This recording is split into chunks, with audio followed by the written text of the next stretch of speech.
Welcome to another of Hannah's modern-day parables. This one is called, That's Not Fair, inspired by Jesus' parable of the Prodigal Son. The two brothers had grown up together, worked together, and dreamed together.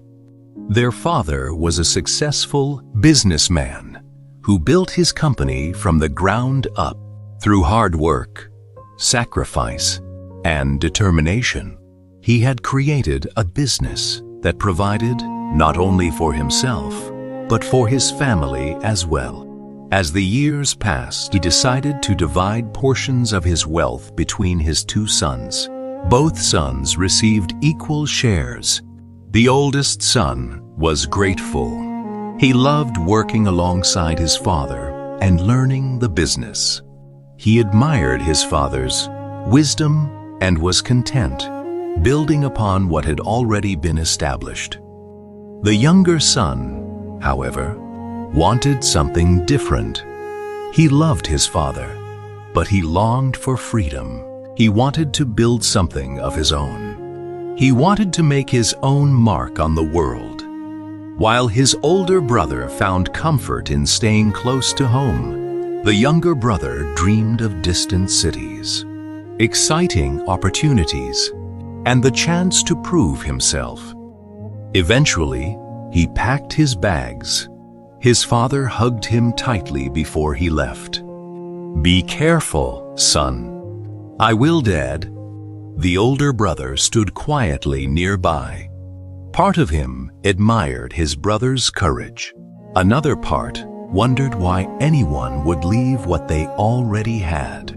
The years passed. At first, everything seemed to be going well for the younger son. His investments grew. His businesses expanded. Money flowed freely. His social media was filled with photographs of success, luxury cars, exclusive events, important people. His circle of friends grew larger with every achievement. But success can be a dangerous teacher.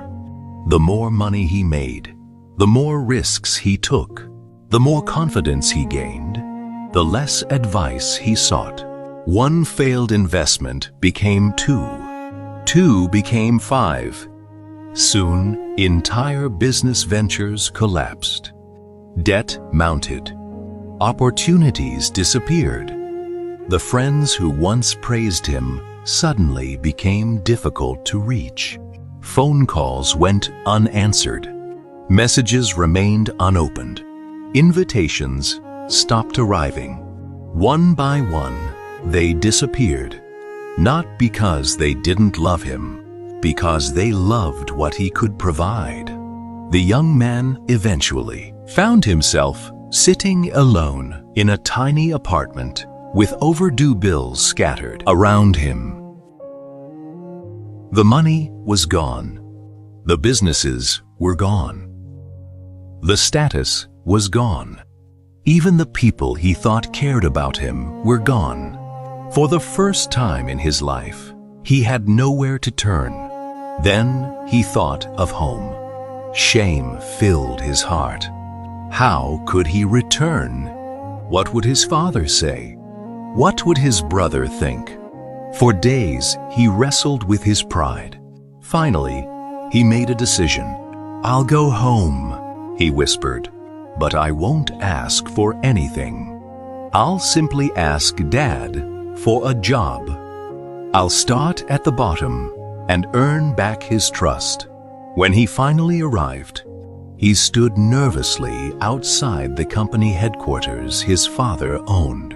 Before he could even walk through the doors, someone spotted him.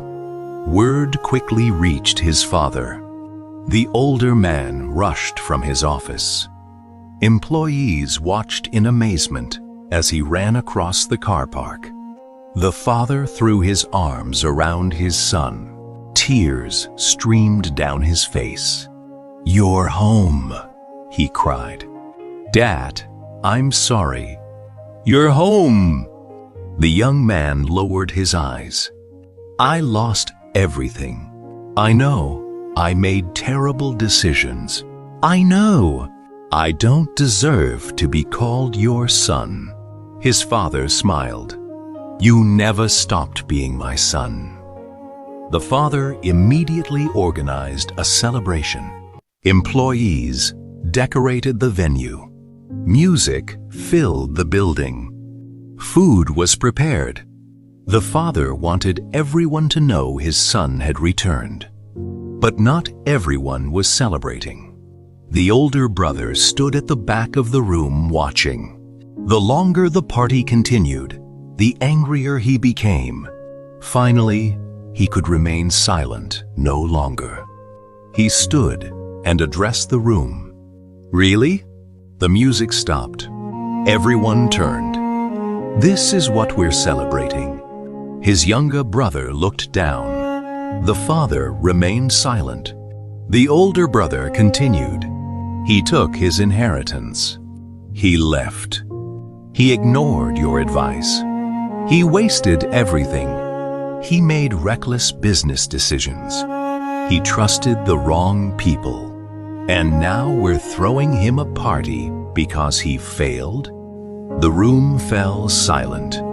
Years of frustration poured from his heart. I stayed. I worked. I was loyal. I helped build this company. And yet, he returns with nothing. And suddenly, he's the guest of honor? He looked directly at his father. "It is not fair." The father slowly walked towards his oldest son. There was sadness in his eyes. Not anger, sadness. "My son," he said gently, "I understand why you're hurting." The older brother folded his arms. "Do you?" "Yes." The father placed a hand on his shoulder. "You see failure. I see courage." The older brother frowned. The father continued. "It took courage for your brother to leave and pursue his dreams. It took courage to risk everything. It took courage to try." The older brother shook his head, and look where it got him. The father nodded. Yes, he failed. The younger brother lowered his head. But failure is not the end of the story. The father turned towards both sons. "The greatest wisdom your brother has shown was not when he succeeded." The room listened carefully. It was when he realized he needed help. It was when he humbled himself. It was when he came home. The father looked at the younger son. He didn't come demanding money. He didn't come demanding authority. He didn't come expecting special treatment. He came prepared to start again. The younger son wiped tears from his eyes. The father continued. "He told me he would gladly work at the lowest level of this company. He wanted to earn back trust. He wanted to rebuild respect. That takes maturity." The room remained silent. Then the father turned once more to his oldest son. "And as for you?" The older brother looked away. "You never lost your place here. You never lost my love. You never lost your inheritance. Everything I have is still yours." The father's voice softened. But today isn't about rewarding failure. He looked at both sons. It's about celebrating restoration. The older brother stood quietly. The younger brother stood humbly. And for the first time, both sons began to understand the heart of their father. Most people think the prodigal son parable is about the son who left. But Hannah also asks, what if it's about the heart of a father and the son who stayed too? What if it's about unwillingness to forgive someone you don't think deserves it?